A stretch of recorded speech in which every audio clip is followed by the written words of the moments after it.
Eto pa mga bossing ko, may tuturo ako sa inyo sa pamamagitan naman ng bawang. Kayo pa mga bossing ko ay maghimay ng bawang kagaya po nito. Yan, himayin po natin siya. Ito po ay makakatulong upang sa ganon, masigit po kayo na swertihin. Magtuloy-tuloy ang pasok ng swerte. Proven po ito mga bossing, basta't may 100% kang paniniwala sa mga gantong mga pamamaraan. Yan, habang ikaw ay naghihimay, kasi magsusulat po tayo dito ng mga wishes. Kapag may mga balat, hindi po tatalab yung inyo po mga isinulat dahil madulas po yung bawang. Kaya kailangan kayo po ay tatanggalin nyo po muna to. Tapos dapat yung bawang natin ay sariwa at hindi po siya tuyo na. Kapag tuyo na yan, huwag nyo nang gamitin pampaswerte dahil hindi rin po yan tatalab. Yan. Ngayon pa mga bossing, kapag ito po ay nabalatan na natin, kukuha po tayo mga bossing ko ng panulat. Ito po, isulat po natin dito kung magkanong amount na matagal mo lang pinapangarap. Ito, 10 lamang, halimbawa ay 5 million. Or taasan nyo pa kung gusto nyo po mga bossing.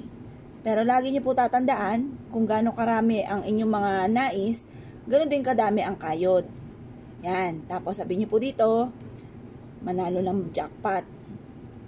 Manalo ako ng jackpot. Jackpot. Yan po mga bossing. Pagkatapos, diyan panay pera dito. Tapos dito naman, ito ay for health. Yan. Tapos ito naman, for ano po ito? Ito for money, for health. Tapos, ito naman po ay for love. For love. Yan. Or kung ang gusto niyo po ninyo, basta sa inyong family, yan. Yan, ayun na sumulat. Yan po mga bossing. Yan po. Pagkatapos, ang gagawin po natin mga bossing ko, gagawin niyo po ito sa gawing silangan habang ikaw ay nagsusulat. Sabihin niyo po, magkakaroon ako ng napakaraming pera. Simula na ito ng tagumpay ko at magkakaroon ako ng maraming pera. Ito naman, gagaling na ako sa aking karamdaman. Gagaling na ako sa aking karamdaman. Ito, magkakaroon kami ng masaya, puno-puno ng pagmamahalan ng buong pamilya. Yan po mga bossing. Pagkatapos ito mga bossing ko, ang gagawin po ninyo, itatali nyo po ito sa may main door or kaya po mga bossing ko, ilalagay nyo po ito sa bintana kung saan kayo ay laging natutulog.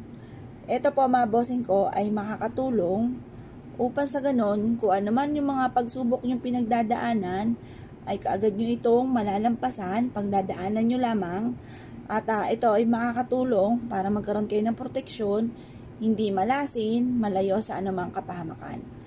At kapag papatupad sa lahat ng mga pangarap sa buhay. Proven po ito mga bossing.